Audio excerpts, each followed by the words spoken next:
filhos de Deus. Hoje nós teremos aqui um convidado muito especial. Ele é médico, mastologista, e você sabe, né? Outubro Rosa, mastologista. Ele é o papa da mastologia.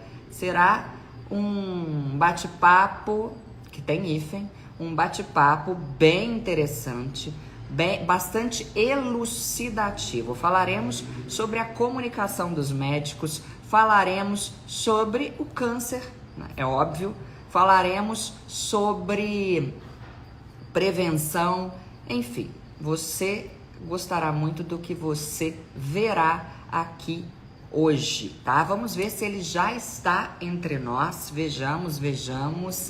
Te amo, sua linda. Muito obrigada. O outro fala, todes. Que absurdo. É para me provocar, não é verdade? Eu sei que é. Vamos lá, doutor Daniel Butros.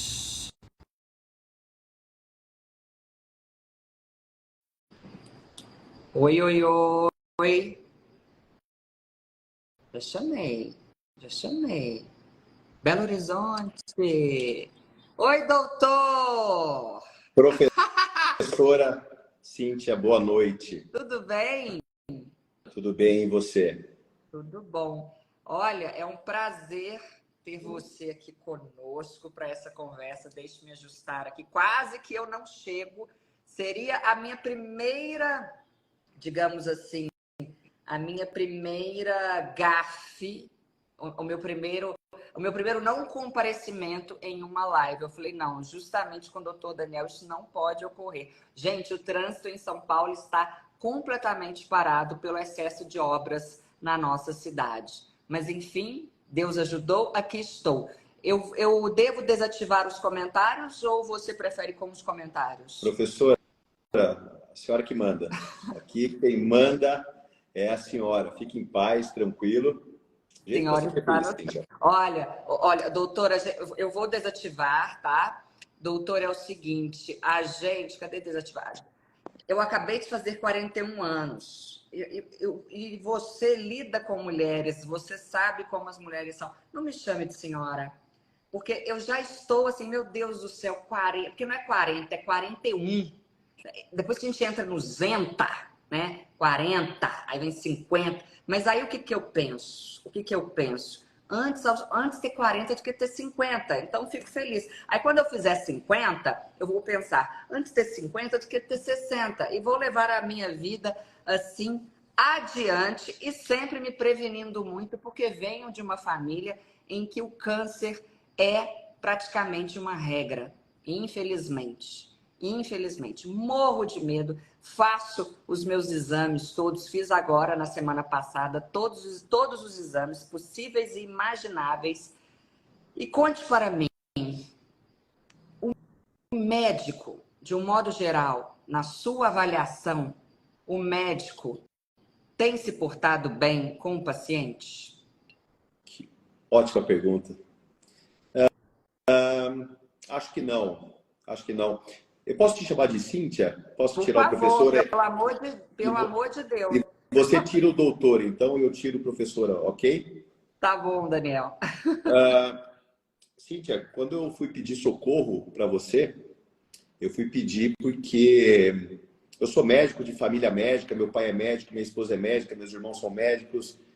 Eu tenho uma família, eu sou de uma família médica tradicional, assim, aqui na minha cidade. E a gente gosta muito de ser médico, sabe?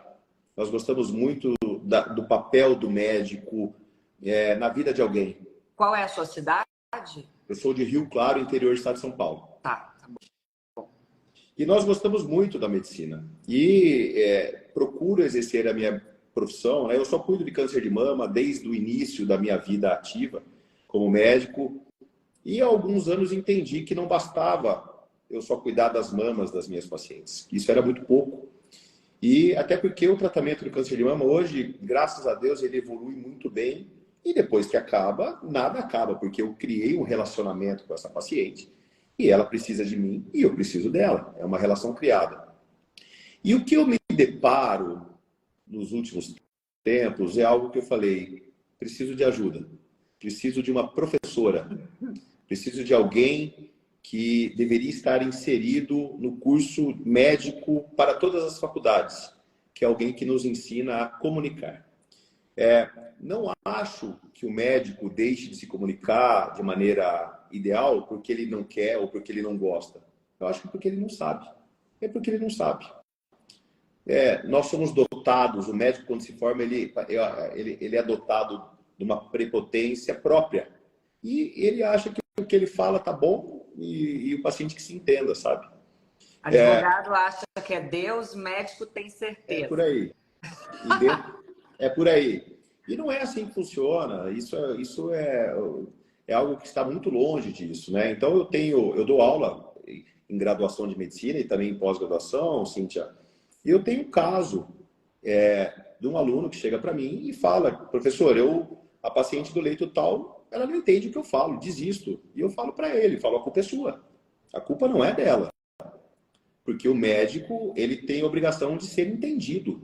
E o paciente não tem a obrigação de entender. Eu anotei essa frase sua que eu adorei.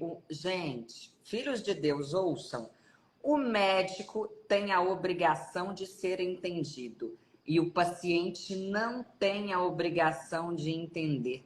É lindo isso. Chega a ser poético. É música para os meus ouvidos. Porque existem duas profissões que a meu ver, e não ao meu ver, que a meu ver, penam muito ainda no quesito comunicação. E são duas profissões são dois profissionais muito valiosos e tradicionais. Ambos gostam de ser chamados de doutores, ainda que não tenham doutorado. Eu estou falando dos médicos e dos advogados. Recentemente, eu palestrei na OAB de Belo Horizonte. Estou ministrando também um curso virtual para a OAB. E eu falei isso com eles. Eu falei, gente, o que é o jargão? Jargão nada mais é do que uma gíria, só que uma gíria profissional. Porque o que é a gíria? A gíria é uma linguagem própria de um determinado grupo. Só que a gíria é criada para que as pessoas se identifiquem. Então, existem as gírias do surfista, a gíria do presidiário, por aí vai. O jargão é uma gíria. É isso que o médico precisa entender. O jargão é um tipo de gíria. É uma gíria profissional. Então, por ser gíria, pertence a um grupo específico, que obviamente é o grupo dos médicos. E existem os jargões do direito. Então, quando um médico fala, por exemplo, eu que adoro um botox, um ácido hialurônico e tal, e o médico fala que vai fazer sei lá o que numa parte do naso, não sei o que das quantas, e eu nem sei os nomes. E olha que eu faço botox desde os 25, mas aí ele fala que ele vai fazer um negócio. Ele me dá os nomes dos músculos aqui, e isso atrapalha completamente a comunicação, né? Ao mesmo tempo, né, Cíntia, o médico deve evitar os jargões da profissão, mas ele deve conhecer os jargões de quem o escuta. Porque muitas vezes nós conversamos com pessoas que estão inseridas em contextos diferentes. Então, por exemplo, eu atendo pacientes da saúde pública, que eu amo e não abro mão, atendo pacientes da clínica privada, atendo pacientes de outras nacionalidades, e o que você precisa é saber se expressar. Você precisa, porque de nada adianta você entender o que aquele paciente tem e se você não passar a conduta, e se ele não entender a conduta. E aí, vou adiante, ele não precisa só entender, ele precisa confiar. A confiança é o elo da boa consulta. É o paciente sair com... Eu achei que você fosse falar que era o elo de ligação. Eu já estava Você morrendo. gostou? Eu adorei, Cíntia, que todo Cíntia, elo eu tenho liga. assistido os seus vídeos sistematicamente. Eu já sei o que eu faço com as minhas mãos, tá certo? Eu já sei o que eu faço com as minhas mãos. As minhas filhas me treinaram para essa live. Provavelmente alguma gafe darei, mas como neto de professora de português que sou e apaixonado pela minha avó que não está mais aqui, tentaria ao máximo manter os seus jargões. Eu não poderia deixar de elogiar. Desculpe-me pela interrupção. Continue. Então, a confiança, quando o paciente sai confiante, geralmente ele sai feliz. Eu dou diagnóstico de câncer de mama todos os dias. Você imagina o que isso é na minha vida e na vida da pessoa que recebe. É um diagnóstico que, para aquela paciente, ele é único. Eu preciso ser o melhor.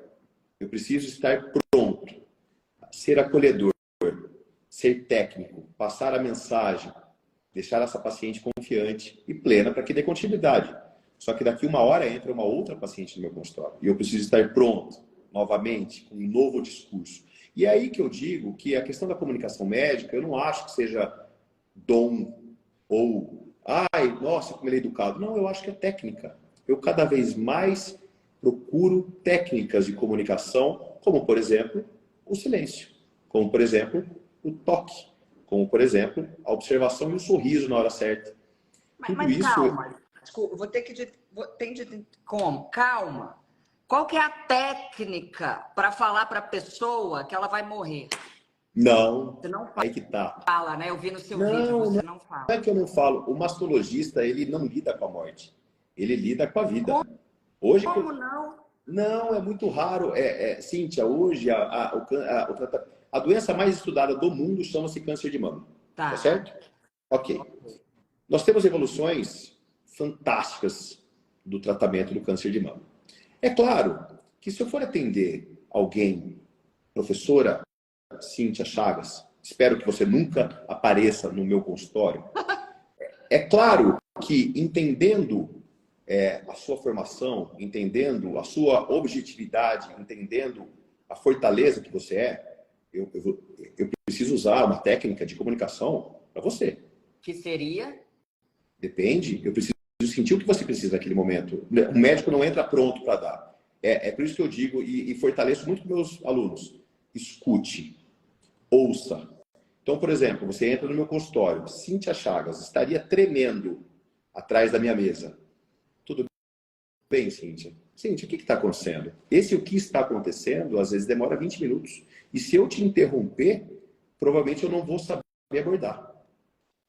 O negócio dos 17 segundos? Sobre Sim, o qual também. fala? Sim, Como também. é essa história de 17 segundos?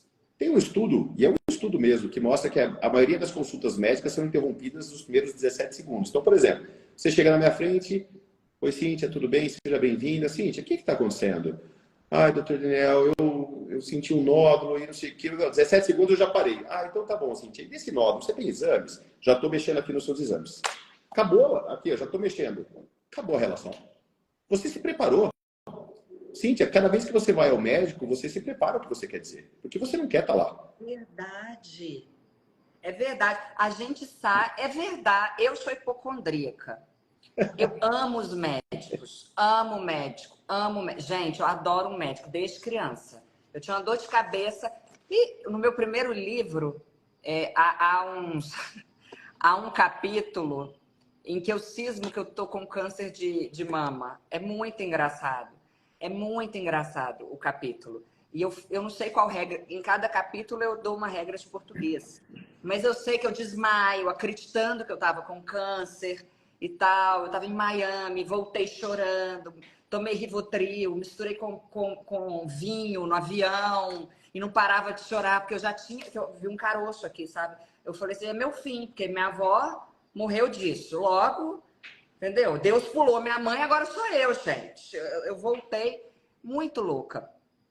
E é isso. Eu me lembro de um preparo da minha fala. E sempre que eu vou ao médico, eu quero falar. As pessoas...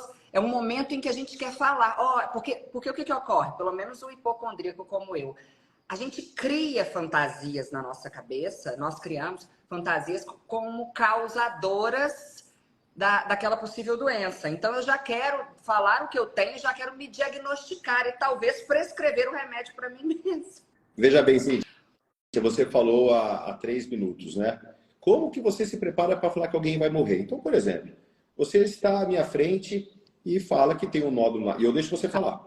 Daniel, eu tenho um nódulo na minha mama, minha avó teve câncer de mama, Deus pulou a minha mãe, e agora eu vou morrer. E eu deixo você falar. Num certo momento, se eu sentir que é pertinente, eu pego na sua mão. E eu faço isso. Eu pego na sua mão. Por incrível que pareça, isso não é uma medida sistemática. Isso é uma medida que às vezes eu utilizo quando eu sinto necessidade. É uma medida assim, calma que já estamos juntos. Assim, ó, calma, vamos devagar. Mas eu não falo nada.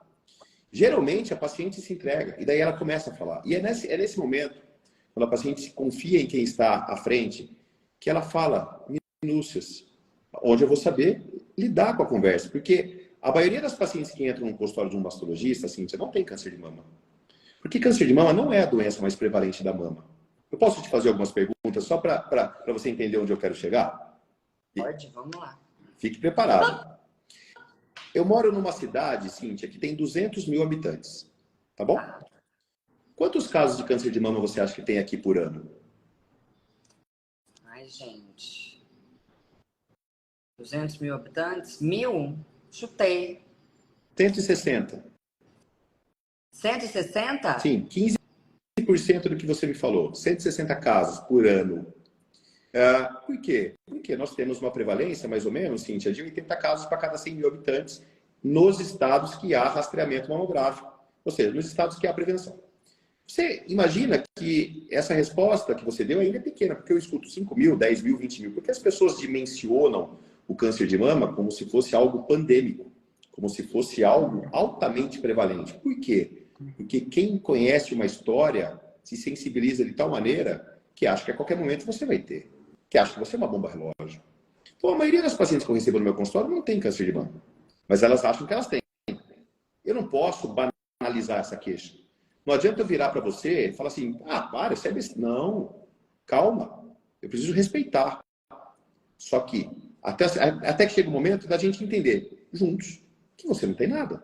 Eu vou avaliar seu exame, eu vou fazer seu exame, eu vou te... Enfim, chegou em algum certo momento, você não tem nada. Só que nós descobrimos juntos. Entende o que eu quero dizer? E não banalizando e não te interrompendo. Porque você me procurou, você está desesperada. Eu sei que você não tem nada, mas você não sabe. Então, calma. É aí que entra a professora Cíntia Chagas. É com tudo que eu escuto que você fala, e eu respeito demais a comunicação. Porque o problema da medicina hoje chama-se comunicação. Porque a maioria das mulheres não tem... Cíntia, a maioria das pessoas não tem doença. A maioria das pessoas acha que tem doença. E aí que entra saber comunicar, saber acalmar, saber alertar. Olha, dona Maria, a senhora não tem, mas veja bem, olha, a senhora está acima do peso. Deixa eu cuidar da senhora, vamos analisar a senhora como uma pessoa, e não como uma doente, nem por uma doença. Isso é... Mas e quando tem? Eu fico preocupada em relação à comunicação médica quando a pessoa tem, por exemplo,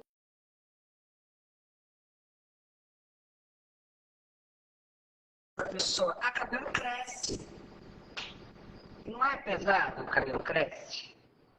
Cortou um pouquinho, desculpa, Cíntia. Oi, eu tô te ouvindo bem. Tá. Tá. Eu não entendi a sua colocação. Pessoa, porque a minha preocupação é com quem tem a doença, né? E aí a pessoa desenvolve o câncer e começa a fazer quimioterapia.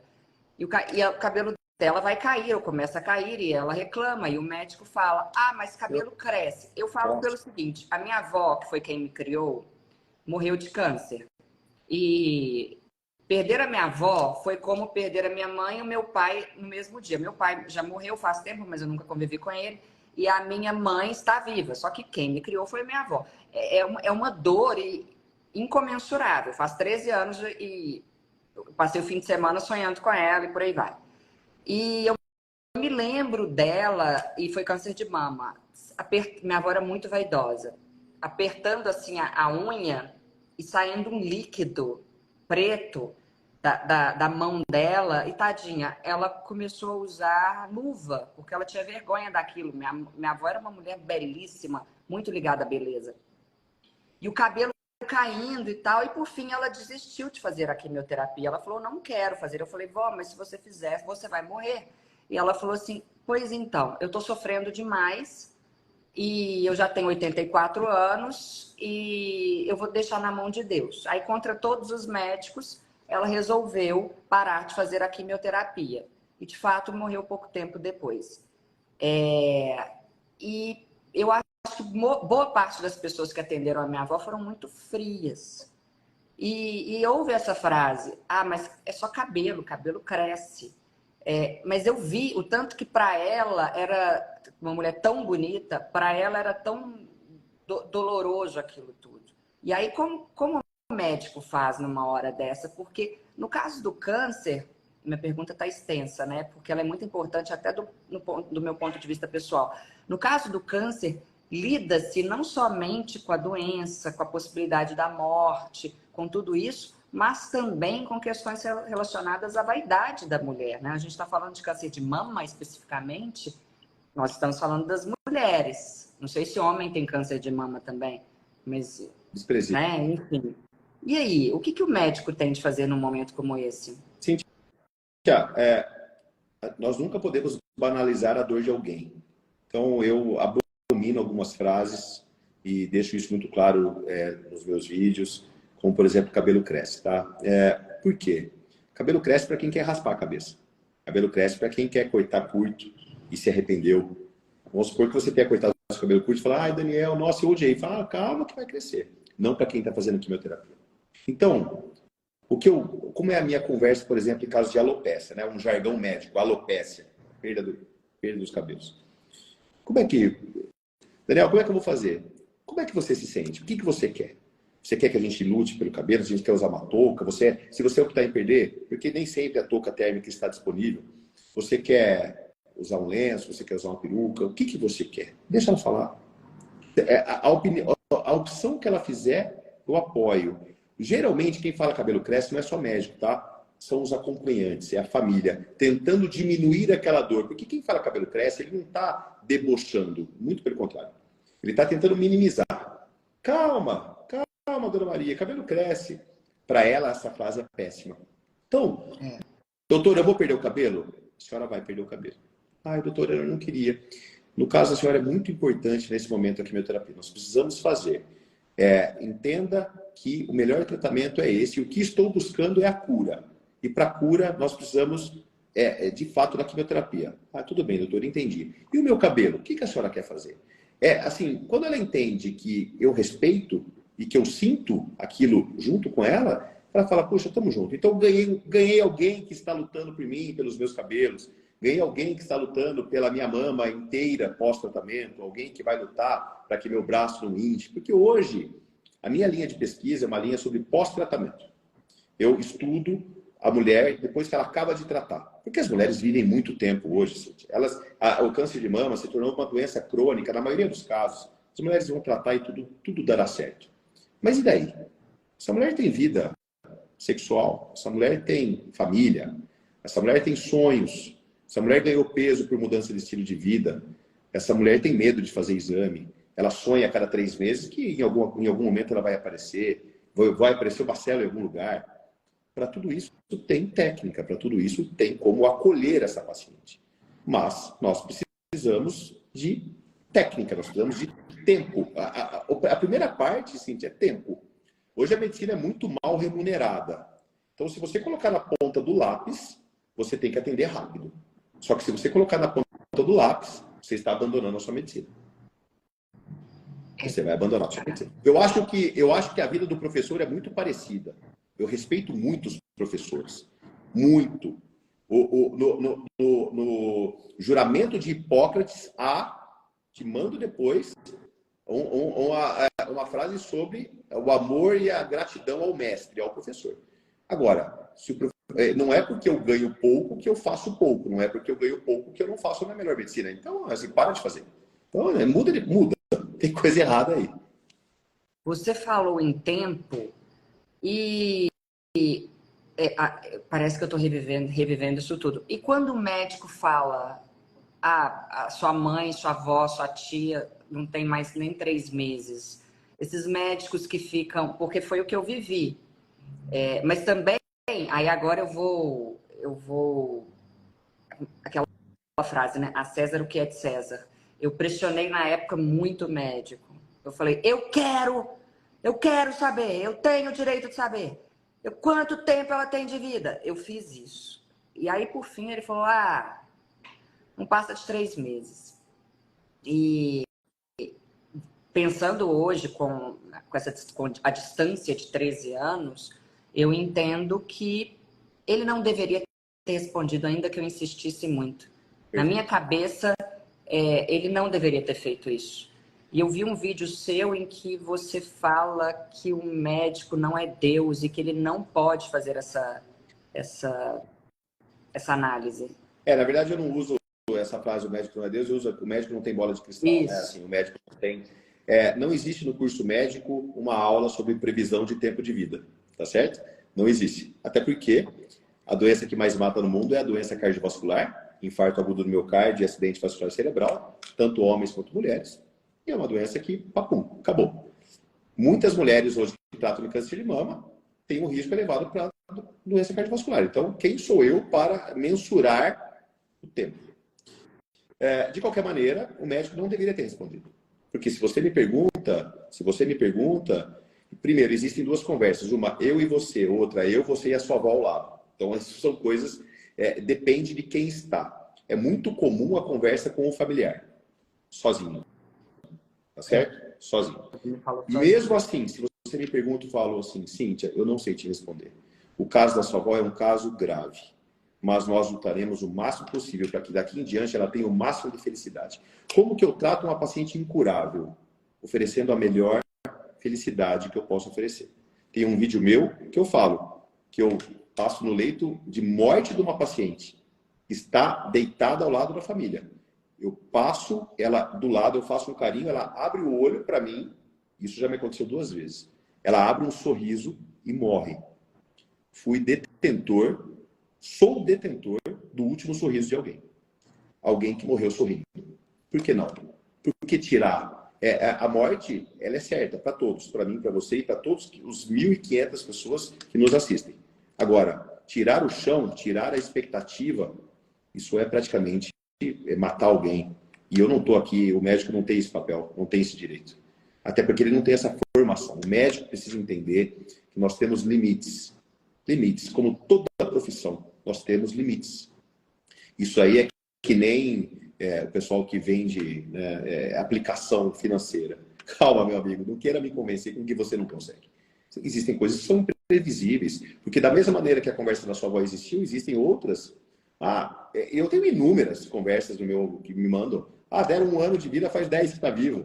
Mas durante esse 1 ano, todo mundo achou que de manhã você ia acordar e ver sua avó morta. Mas isso não é correto, né? Eu não tenho esse poder. Eu não tenho esse poder.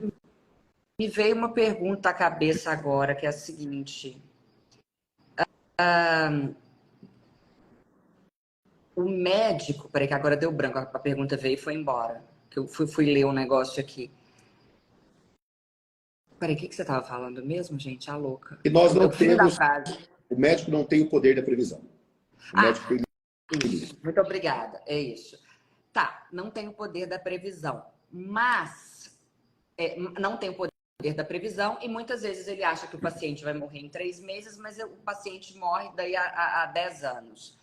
Existe algum estudo, existe alguma indicação ou a sua própria percepção acerca dos casos milagrosos? O que faz um paciente que todo mundo fala, esse aí vai morrer, moribundo já e tal, já deu metástase, sei lá.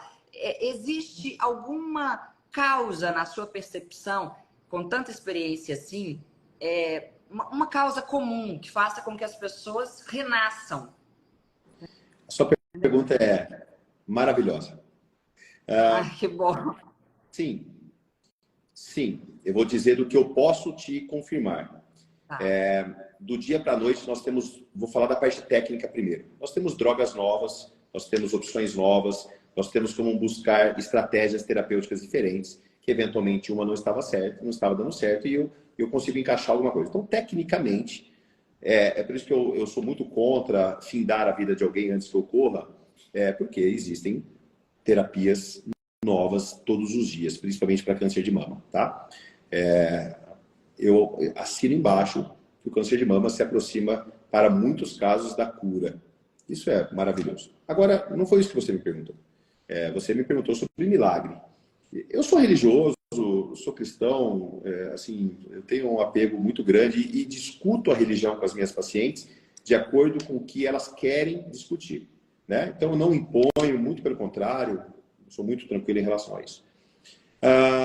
Tenho a oportunidade de, anualmente, levar cartas. Eu faço uma peregrinação anual, Cintia. Eu saio lá de uma cidade, ando 300 quilômetros a pé e chego na Aparecida lá.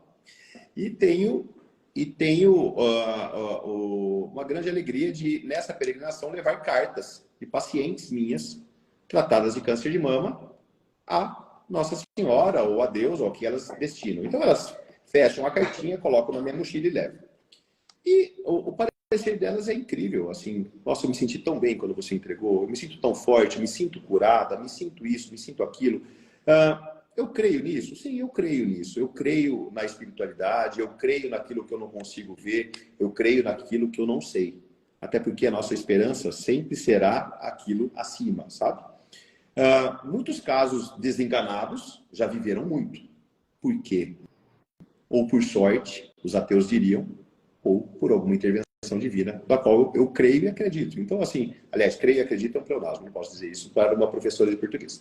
Mas eu creio nisso, creio, gosto muito de estimular a percepção da espiritualidade, gosto muito de estimular a qualidade de vida, de fato trazer a felicidade. Isso é outra coisa que eu acredito demais. Mulheres felizes vivem mais, pessoas felizes vivem mais. Isso. Mulheres felizes vivem mais, pessoas felizes vivem mais. E posso te falar? Por quê? Explica pra gente. Claro que eu não vou saber te explicar medicamente, do ponto de vista médico, mas olha que interessante. Existe uma teoria, Cíntia, que fala que a vibração, há pessoas que estudam vibrações, que a vibração da cura é a mesma vibração da felicidade. 432 Hz, mensurado. Há quem acredite que a vibração da cura é a vibração da felicidade. Me lembro como se fosse ontem, na morte do meu avô, que foi tão dolorida para mim quanto a perda da sua avó, para você. Quando eu já era médico formado, meu pai, uma junta médica da família Butros, e o médico da UTI pega a angiocoronariografia do meu avô, que morreu de infarto. As coronárias eram muito finas, estenosadas. Me lembro como, olha, esse médico me tocou, ele olhou e falou assim, seu avô deve ter sido muito feliz, porque essas coronárias teriam falido há muitos anos. E aquilo me marcou de uma maneira tão legal, é aí que eu falo que a comunicação muda. Porque se ele tivesse sido objetivo, ele seria mais um para mim. Eu teria esquecido dele. Hoje, 18 anos depois da morte do meu avô, eu lembro o que o médico da UTI, um médico jovem, e naquele momento brilhante, falando, seu avô deve ter sido uma pessoa muito feliz, porque outras pessoas não viveriam com essa coronária estenosada. Olha que coisa linda! Olha que Por que não, Cíntia? Por que não? Olha a mão, hein?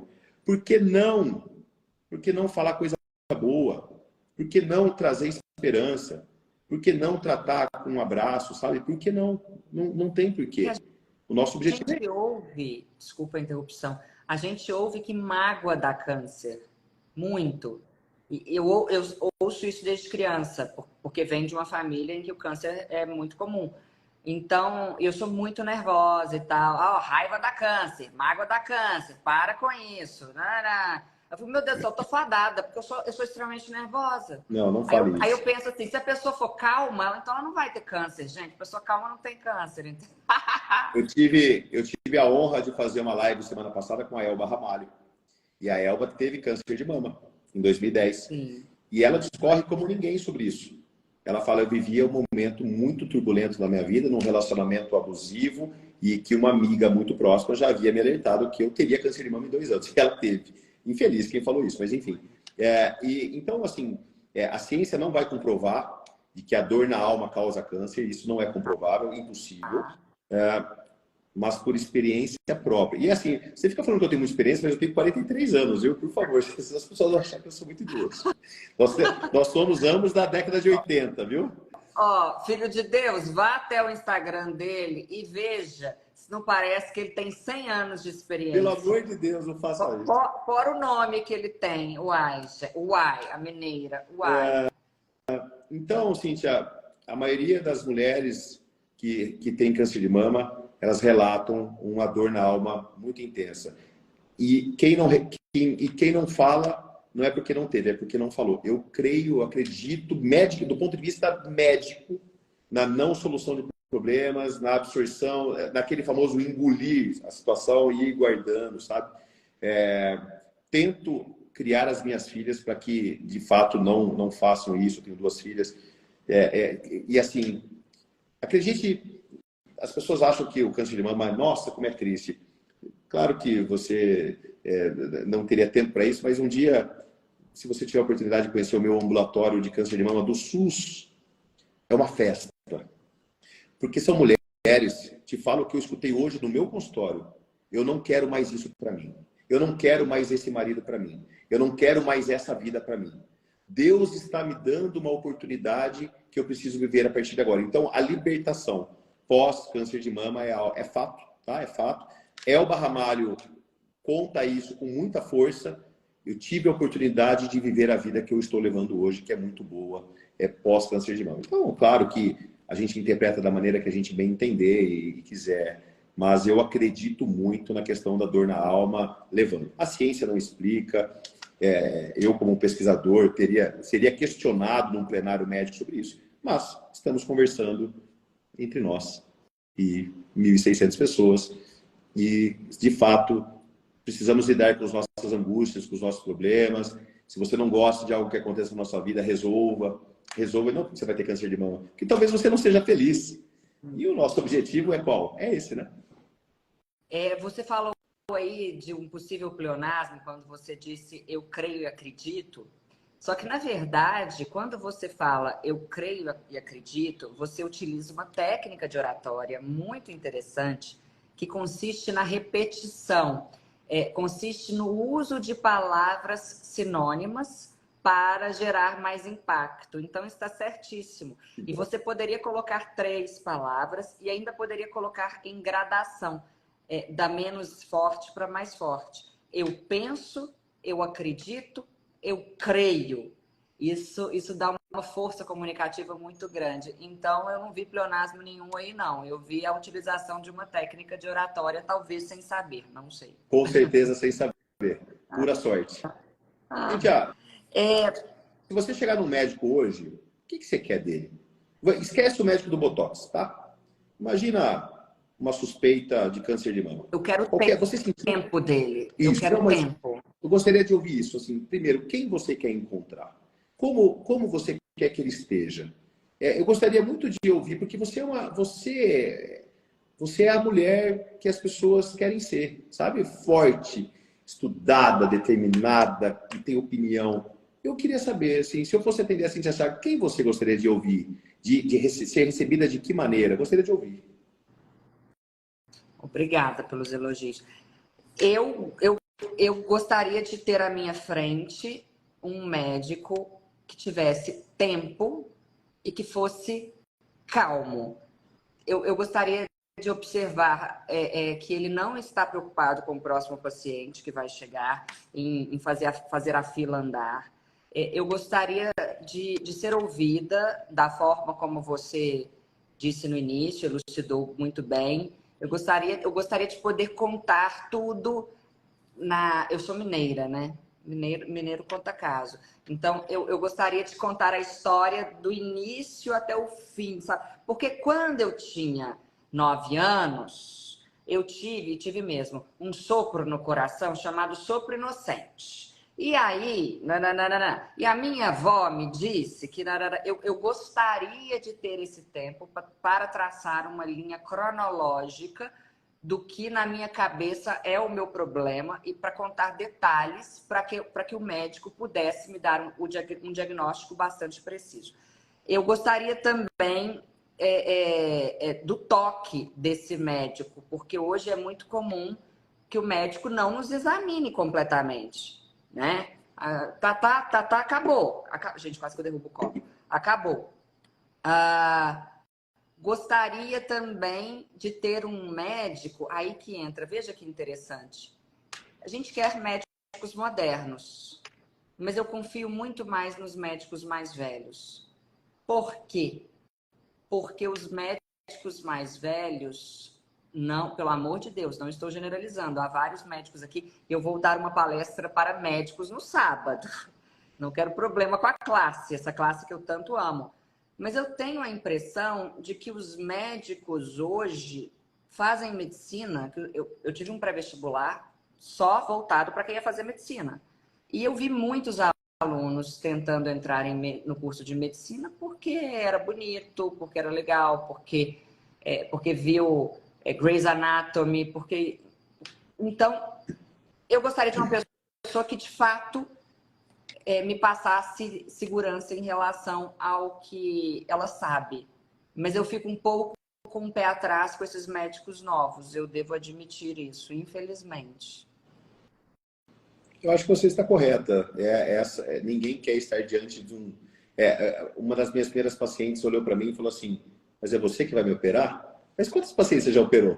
Isso é natural, né? Isso é natural. E aí que entra, porque nós não podemos esquecer que a maioria dos médicos do Brasil são jovens. E a maioria dos médicos do Brasil receberão diante esse tipo de preconceito. E uma palavra bem colocada, uma postura correta, receber o paciente. Eu falo, Cíntia, aqui, a consulta começa na sala de espera. O médico que grita o nome do paciente na sala, a consulta já acabou. Porque ninguém está sentado na sala de espera aguardando um grito. Agora, imagina um médico jovem que sai da sua sala, chega na sala de espera. Cíntia, por favor, seja bem-vinda. Te recebe, entra com você. Sente-se. Cíntia, quer colocar seus acompanhantes? Fique à vontade. Por quê? Porque, primeiro, isso é um cavalheirismo, isso é algo... É educação. Isso é educação. Mas, segundo, que não é só isso. Eu preciso entender, Cíntia, quando eu te recebo na sala de espera, qual que é o seu grau de ansiedade? Cíntia Chagas, olha a sua resposta. Você derrubar. Não é? Opa, então, já sei que eu... Vai devagar. Calma que ela está. Cíntia Chagas, vamos que vamos. Pronto, é diferente. Então, eu já sei como vou te receber. Te coloco na sala. Cíntia, muito prazer, seja bem-vinda. Estou à sua disposição. Você fala. Você esquece que ele é jovem. Você esquece. Porque ele te ganhou. Isso é técnica. É isso que eu quero dizer para as pessoas. Isso não é... Defendo ativamente uma frase do professor Aristodemo Pinotti que diz: a medicina se aprende no berço, o resto é técnica. Então, defendo ativamente que a medicina é a educação que você recebeu. Ok. Mas mesmo que você não tenha recebido, existem técnicas para que você consiga exercer uma medicina plena, acolhedora e técnica. Você não consegue lidar com uma paciente com câncer de mama numa consulta de 10 minutos. Você não pode fazer uma paciente que tratou de câncer de mama, voltar no seu consultório, com milhões de coisas para falar no pós-tratamento, pedir uma mamografia, olhar e falar assim, tá tudo bem, graças a Deus. Não, tá tudo bem com quem? Tá tudo bem com a mama. Mas e ela? Como é que ela tá? Tá dormindo? Ela dorme bem? Ela acorda bem? Ela tem relação sexual com o marido? Ela tem desejo? Ela tem fogaços? Tem calores? Porque ela não pode tomar hormônio? Ixi, tem 1 milhão de coisas para você saber da paciente. Isso é técnica. Isso o médico consegue aprender. Se a professora Cíntia Chagas estiver numa faculdade de medicina e falar assim, faça isso, faça aquilo, comporte-se de tal maneira, vista-se assim. Se você se vestir no seu consultório de tal maneira particular, use a mesma roupa no SUS, trate as pessoas da mesma maneira, porque tem um monte que no consultório nossa, um lorde no SUS é um cavalo. E a gente não pode admitir isso. É absurdo. As pessoas são iguais. É uma mercantilização da medicina. Mas é o que acontece. E daí vem a resposta. Pelo que me pagam, é o que eu posso oferecer. Opa, pera um pouquinho, então não faça. Se você está recebendo mal e está descontente, não atenda. Não atenda. Mas isso é uma outra questão. Isso é uma guerra. Todas as pacientes que eu opero ganham um vaso de flor. Todas. Todas. Do SUS, do consultório. É o mesmo vaso. Não tem uma ganha uma orquídea, uma ganha uma margarida. Não, é o mesmo vaso. Quando eu posso dar orquídea para todos, eu dou. Quando eu não posso, vai ganhar uma margarida. Um trevo de 4 folhas. A maioria delas recebe o vaso de flor e fala assim, doutor, é o primeiro vaso que eu ganhei na minha vida. Por que não? Custa R$20. Eu estou bastante impressionada com você, porque dá para ver que a sua relação com a medicina, ela vai muito além do que a gente vê por aí. O que te fez virar médico? Eu sei que você vem de uma família de médicos, mas você escolheu uma área muito dolorida, uma área muito complicada. Eu me lembro de ter feito essa pergunta para o oncologista da minha avó, e eu gostava muito dele, gosto muito dele, inclusive, doutor Amândio. E a resposta do doutor Amândio foi a seguinte: mas Cíntia, e as pessoas que nós salvamos? Tá, eu entendo essa resposta, tudo bem. Mas existe um dia a dia, porque você tem sua mulher, seus filhos e tal. Você, ser humano, você lida com muita dor. E você lida, doutor Daniel, com muita dor, mas de uma forma muito peculiar, de uma forma muito amorosa, de uma forma muito sensível.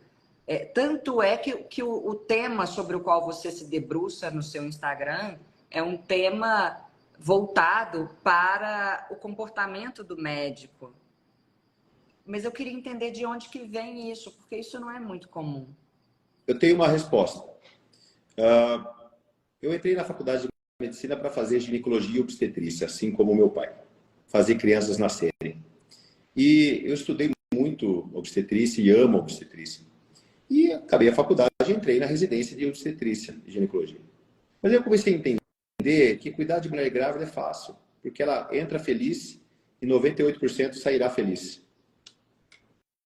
Não consigo desempenhar aquilo que eu de fato quero, que é ajudar. Não estou desmerecendo a obstetrícia, muito pelo contrário, eu fiz muito tempo, mas enfim, eu estou dando a minha resposta. E eu optei, falei, não, eu quero ajudar quem precisa, eu quero ajudar as pessoas que sofrem. Eu quero estender a mão para quem de fato está precisando naquele momento.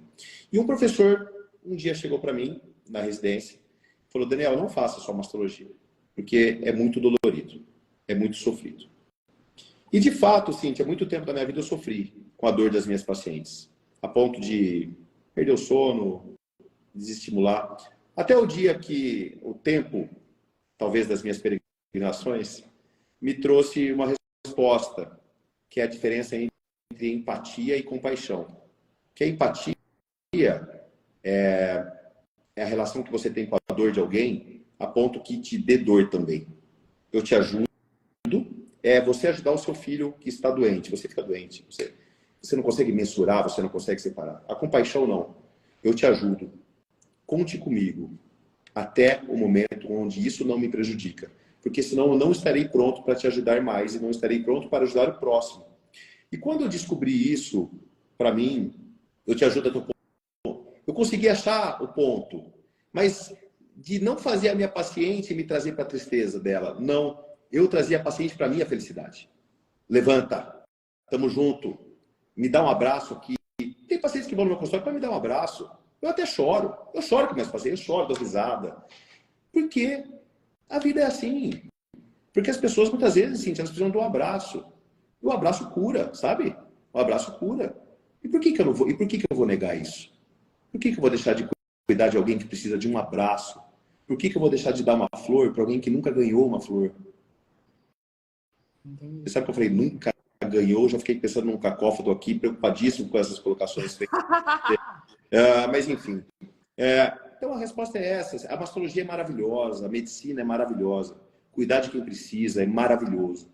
Cabe ao médico entender, separar as coisas. Não leve a dor para sua casa. Calma, calma. Mas isso é o tempo. Isso é a fé. Isso é entender. Deus cuida de mim. Deus cuida da minha dor, para que eu possa cuidar da dor de alguém. Se você se sente Deus, como que você vai fazer isso? Entende? Então, essa é a minha resposta. Não sei se te convence, mas é de coração. Não, sim, o que eu entendi é que você não queria nada fácil no início, Eu não queria antes ninguém de entrar. feliz. Eu não chegue feliz no meu consultório que eu não vou conseguir te deixar mais. Eu preciso, chegue triste. Ou seja, você é um solucionador de problemas, Podemos chamar assim. É o que eu né? gosto de fazer. Um E é interessante porque você usou a palavra empatia no sentido real dela, né? Não no sentido banalizado que a gente vê hoje, que tudo é falta de empatia. E eu adoro quando as pessoas fazem esse uso verdadeiro da palavra. Doutor Daniel, eu devo abrir para perguntas? O que você prefere? Eu fico à sua disposição. Tá. Acho que nós estamos... sabe, Cíntia, você tem um papel muito bonito. Você tem um papel fundamental. É claro que às vezes eu vejo, né, os seus vídeos e você espalhafatosa, feliz, mas defenda a comunicação com unhas e dentes, porque é a solução dos problemas do mundo. A boa comunicação, a boa palavra bem colocada de maneira paulatina, vagarosa, no tom de voz correto, no toque correto, salva pessoas. O papel do professor é fundamental. É fundamental. Coloca o professor no mesmo nível da medicina, porque não seríamos médicos se não fossem os nossos professores. Então, eu te admiro muito, eu agradeço muito você ter me recebido aqui, sabe? Continue na sua missão, porque ela é muito bonita. Muito obrigada. E quais seriam 3 conselhos finais para os médicos que estão começando agora? Perfeito. Estude muito. Não queira a fama do Instagram. O currículo Lattes é mais importante do que o seu Instagram. Faça uma formação técnica impecável. Não queira ser autoridade de Instagram se você não for uma autoridade acadêmica. Não estou falando de mestrado e doutorado, tá? Estou falando de técnica da sua especialidade. Então, a primeira faça uma formação impecável. A medicina não merece... Tá? Calma. Eu vou dar uma palestra sábado, eu vou falar isso aí. Não queira, para os médicos, não queira ser uma autoridade no Instagram se você não é autoridade acadêmica. Você não é uma autoridade da sua especialidade. Mas não que você precise... que você se sinta autoridade. Então, se você quiser, use uma frase bonita nessa linha, Cíntia. A medicina não aceita atalhos. A medicina não aceita atalhos. Adorei. A medicina não aceita atalhos. Certo? Então, para ser mastologista, tive que fazer 6 anos de faculdade de medicina, 3 anos de ginecologia e obstetrícia, 2 anos de mastologia. Então, estamos falando de 11 anos de formação.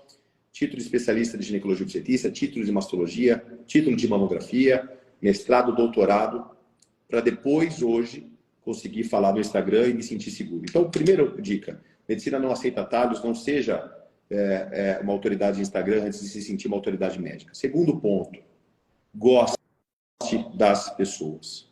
Goste das pessoas. De fato. De fato. Não olhe para a doença. Lembre-se do doente. É uma maneira fácil da gente... Não tem como errar. É claro que você me procura. Você não me procura no consultório para ser minha amiga. Mas facilita se você for. Te curo com mais facilidade. Curo a sua doença se você tiver, então, uma relação de confiança comigo. E o terceiro ponto. Não seja ansioso pelo dinheiro, porque ele virá. O dinheiro vem. O dinheiro vem. Tenha calma. Siga o bom caminho da boa medicina, com bons princípios, que você vai ganhar o seu dinheiro, que é importante. Ninguém está aqui falando de devoção, nada de fato. O dinheiro é importante, mas não coloque no seu tripé de decisão técnico, acolhedor e atender as pessoas como de fato. O dinheiro não faz parte disso. E ele virá. Ele virá. Eu tenho certeza que você, como professor de português, já viu isso na sua vida quando dava aulas de português e depois resolveu... Com calma, as coisas funcionam. Não atropele. Acho que a vida não aceita atalhos, sabe? Não é a medicina. Eu acho que essas são as minhas sugestões. Maravilhoso. Adorei. Muito bom, doutor Daniel. Muito obrigada. Estamos com quase 1.700 pessoas aqui. Quem não segue o doutor Daniel, comece a seguir, porque... O Instagram dele é um Instagram não só de informações sobre medicina, de um modo geral, mas é um Instagram que nos inspira, que faz com que nós queiramos... Como que eu vou explicar isso? Eu vejo o Instagram dele e eu tenho vontade de ser uma pessoa melhor. Era isso que eu queria dizer, porque ele é uma pessoa boa, uma pessoa do bem, uma pessoa boa. e ele transpira isso. Nunca vi o Dr. Daniel, não o conheço, não é meu amigo, não é uma campanha aqui, mas é bonito de ver isso. Em tempos em que o Instagram dos médicos virou uma vitrine de bolsas da Hermès, de relógios Rolex e de cintos Ferragamo, ver um médico se abster dessa vaidade pueril, dessa vaidade boba, e se debruçar sobre o estudo daquilo que de fato tem valor na medicina, é lindo. Eu repudio o que eu vejo hoje na medicina. Ixi, saiu. O que eu vejo hoje na medicina, não de um modo geral, mas não falando de todos, mas falando aqui de muitos. Infelizmente, a medicina se mercantilizou muito. Então, médicos sérios precisam, sim, de propaganda e de tudo que for bom. Bem, ele caiu, eu estou aqui sozinha, mas eu já ia terminar. Muito obrigada a todos vocês, foi um prazer fazer esse bate-papo aqui ao vivo, foi bem diferente. Muito obrigada e até a próxima. Beijo!